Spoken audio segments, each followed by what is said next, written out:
భారత్ మీద పదే పదే విష ప్రచారం చేసే పాకిస్తాన్కు ఐక్యరాజ్య సమితిలో మరోసారి భంగపాటు ఎదురైంది. ఉగ్రవాదంపై ఖతార్తో పాటు కొన్ని దేశాలు పాటిస్తున్న ద్వంద్వ వైఖరిని యుఎన్ వాచ్ ఎగ్జిక్యూటివ్ డైరెక్టర్ ఎండగడుతూ గతంలో బిన్ లాడెన్కు ఆశ్రయం కల్పించిన పాకిస్తాన్ ప్రస్తావన తెచ్చారు. ఇందుకు పాక్ అభ్యంతరం చెప్పగా ముమ్మాటికి ఉగ్రవాదాన్ని ప్రోత్సహించే దేశం మీది అంటూ పరువు తీశారాయన. మరోవైపు భారత్లో మానవ హక్కుల భంగం ఏర్పడుతుందంటూ స్విట్జర్లాండ్ ప్రస్తావించగా ముందు మీ దేశంలో జాత్యహంకారం సంగతి చూసుకోవడమే మన ప్రతినిధి అని కౌంటర్ ఇచ్చారు. పాకిస్తాన్ ఉగ్రవాదులకు స్వర్గధామమని ప్రపంచానికి తెలుసు. అయినప్పటికీ అమెరికా సహా కొన్ని దేశాలు తమ స్వప్రయోజనాల కోసం ఆ దేశాన్ని కాపాడుతూ వస్తున్నాయి. ఉల్టా చోర్ కొత్వాల్లో డాంటా అన్నట్లు అంతర్జాతీయ వేదికలపై కశ్మీర్ అంశాన్ని లేవనెత్తడంతో పాటు భారత్లో మైనారిటీలకు భద్రత లేదని అసత్య కథనాలను ప్రచారం చేస్తోంది. వీటిని ఎప్పటికప్పుడు భారత్ తిప్పికొడుతున్న పొరుగుదేశం వైఖరిలో ఎలాంటి మార్పు లేదు. ఈ నేపథ్యంలో ఉగ్రవాదాన్ని పెంచి పోషిస్తున్న పాకిస్తాన్కు ప్రపంచ వేదికపై మరోసారి తీవ్ర పరాభవం ఎదురైంది. ఉగ్రవాదులను పోషించే దేశమని మానవ హక్కుల న్యాయవాది హిల్లిల్ న్యూయర్ ఆరోపించడంతో మన పొరుగుదేశం తల కొట్టేసినంత పనైంది. హమాస్ రాజకీయ నాయకత్వమే లక్ష్యంగా ఖతార్పై ఇజ్రాయెల్ ఇటీవల చేపట్టిన దాడిలో కీలక నాయకులు మృత్యువాత పడ్డారు. ఈ అంశంపై ఐక్యరాజ్య సమితిలో చర్చ జరుగుతున్న సమయంలో ఈ పరిణామం చోటు చేసుకుంది. మానవ హక్కుల న్యాయవాది యుఎన్ వాచ్ ఎగ్జిక్యూటివ్ డైరెక్టర్ అయిన హిల్లిల్ నోయర్ మాట్లాడుతూ ఖతార్ ఉగ్రవాదులకు ఆశ్రయం కల్పిస్తోందని ఆరోపించారు.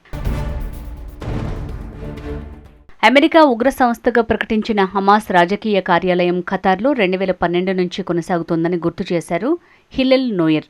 ఖతార్పై ఇజ్రాయెల్ దాడిని సమితి సెక్రటరీ జనరల్ యాంటోనియో గుటెరెస్ ఖండించడాన్ని సైతం తప్పుబట్టారు.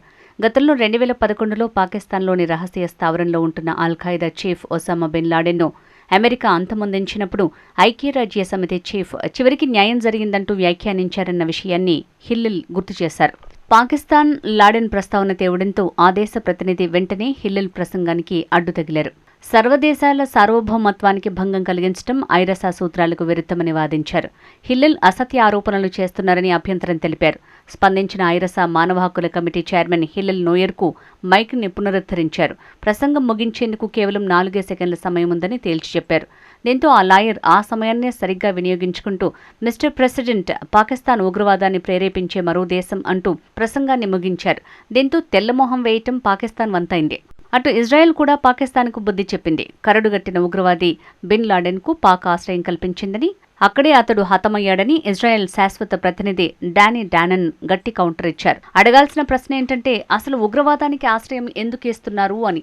బిన్ లాడెన్ను మట్టుబెట్టేందుకు చేసిన ఆపరేషన్ సరైందే అయినప్పుడు హమాస్ విషయంలో మేం చేసింది కూడా సరైందే అని డానీ డానన్ సమర్థించుకున్నారు.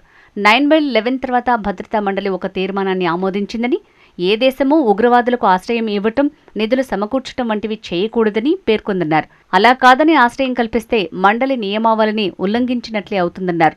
కాగా అమెరికాలో 2001 సెప్టెంబర్ 11న వరల్డ్ ట్రేడ్ సెంటర్పై ఉగ్ర దాడి జరిగి 24 ఏళ్లైన నేపథ్యంలో భద్రతా మండలి సమావేశమైంది. ఆ చర్చలో భాగంగానే పాకిస్తాన్ ఉగ్రవాదులకు స్వర్గధామమని మరోసారి తేటతెల్లమైంది.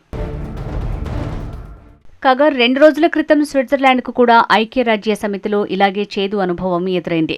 భారత్లో మైనారిటీల హక్కుల రక్షణ, భావ ప్రకటన స్వేచ్ఛ, మీడియా స్వేచ్ఛ పరిరక్షణకు సమర్థవంతమైన చర్యలు చేపట్టాలని స్విట్జర్లాండ్ వ్యాఖ్యానించింది. దీనికి భారత్ స్ట్రాంగ్ కౌంటర్ ఇచ్చింది.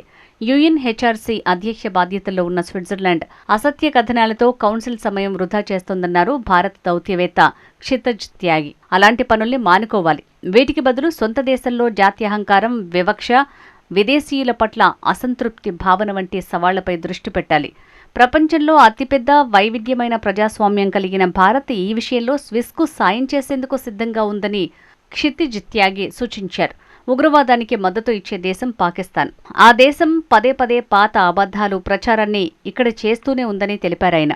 మరోవైపు పాలస్తీనాకు సంపూర్ణ దేశ ప్రతిపత్తి కల్పించాలంటూ ఐక్యరాజ్య సమితి సర్వసభ్య సభ చేసిన తీర్మానానికి భారత్ మద్దతు తెలిపింది. 193 సభ్యులు కలిగిన సర్వసభ్య సభలో భారత్తో సహా 142 దేశాలు ఈ తీర్మానానికి అనుకూలంగా ఓటేశాయి. 10 దేశాలు తీర్మానాన్ని వ్యతిరేకించాయి. పాలస్తీనాను ప్రత్యేక దేశంగా గుర్తించడంతో పాటు ఇజ్రాయెల్, పాలస్తీనాలు తమ మధ్య ఉన్న వివాదాన్ని శాంతియుతంగా పరిష్కరించుకోవాలన్న న్యూయార్క్ డిక్లరేషన్ని తీర్మానం సమర్థించింది.